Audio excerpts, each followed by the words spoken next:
Welcome back, ladies and gentlemen, to your daily slice of pie. I'm news anchor Jacques-Frank Lauren, and for our final story today, scientists have discovered a new variant of Euler's number, debunking most of calculus. And it is as follows. 2, 4, oh, wait, what's this? There's breaking news. This is very serious business. Great winds of change are blowing through the math department. Let's cycle to our weather correspondent in the field, Brett Andreas. Thanks, Jacques. We're out here in the middle of the change where you can see behind me that the courses of pre-calculus and algebra 2 have culminated into one course where they are starting to now make great change around me. Also, we see that the addition of college algebra has made a great impact on their surroundings, as well as the shift in the calculus sequence has included itself into the mix. We now go inside to track the rest of the change. Thanks for that, Brett. It sure was windy out there. Every student will soon be meeting with their math teacher to discuss which courses are right for them in the future.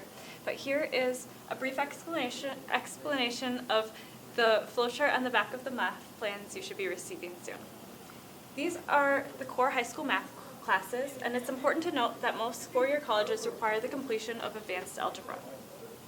You can start taking math courses along varying parts of the sequence, but most of your options are going to begin once you reach geometry. After the completion of Geometry Part 2, you and your math teacher may decide that you want to take Intermediate Algebra, a dual enrollment course with Madison College, which would then take you straight to Advanced Algebra Part 1. You may also decide, after your discussion with your math teacher, that you want to take Advanced Math, a new class that is combining Advanced Algebra and Pre-Calculus, which will take you directly to the Calc sequence. Many students also go directly from Geometry Part 2 to Advanced Algebra Part 1. After the completion of Advanced Algebra Part 2, you may also decide that you want to take College Algebra, a semester course, in between Advanced Algebra Part 2 and Pre-Calculus. And now on to the college level courses that Verona offers. First we have Statistics, which is a semester course that is college level but doesn't give you college credit. We also have AP Statistics, which is available after Advanced Algebra as a full year course and does give you college credit if you take the AP test. If you start from Pre-Calculus or Advanced Math, you can then move on to AP Calculus AB, which is the equivalent of the semester course in college of Calculus 1. After that full year of math, you can move on to Calculus 2 and Calculus 3, both of which are offered dual enrollment with UW-Oshkosh during the same year. And finally, on to Youth Options through UW-Madison, which does require an application. Back to you, Jacques. Thanks for that summary. We will now be moving to our reporter in the field, Nicholas Hansen, as he talks to a local teacher on how these changes will affect us all.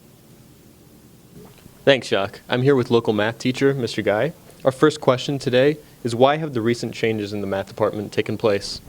Well, Nick, we've made just a few changes, and primarily just to create more opportunities for students to be able to take more math classes or more appropriate math classes here at the high school. Okay. How should the students of Verona Area High School decide what classes to take in the future? That's a great question. We have created a 4-year math plan, so every junior through 8th grader really will be getting a 4-year math plan from their current math teacher. They will sit down with their math teacher and fill the plan out together, listing all the classes they have either taken or plan to take from 8th grade through 12th grade. They'll also bring the plan home, talk about it with their parents, and in the end, they will sign it, their current math teacher will sign it, and their parent will sign it. Okay, sounds good. Does this mean that students should try to push themselves ahead and accelerate in further math classes? You know, I think it's always a great idea for kids to try to challenge themselves, but you just always want to be reasonable too.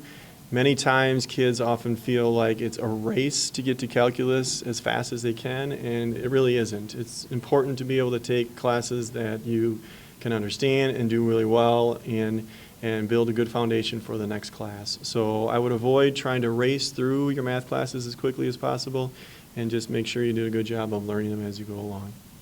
All right, thank you. That's all we have for now. Back to you, Jacques. Thanks, Nick. Now for a brief summary of these changes. Number 1, college algebra is returning to the curriculum. Number 2, a new course called Advanced Mathematics is being added, and it's a combination of Algebra 2 and Pre-Calculus. Number 3, the Calc sequence is shifting. If you have any questions about this, talk to your math teacher. I'm Jacques Frank Lauren, and this has been your Daily Slice of Pie.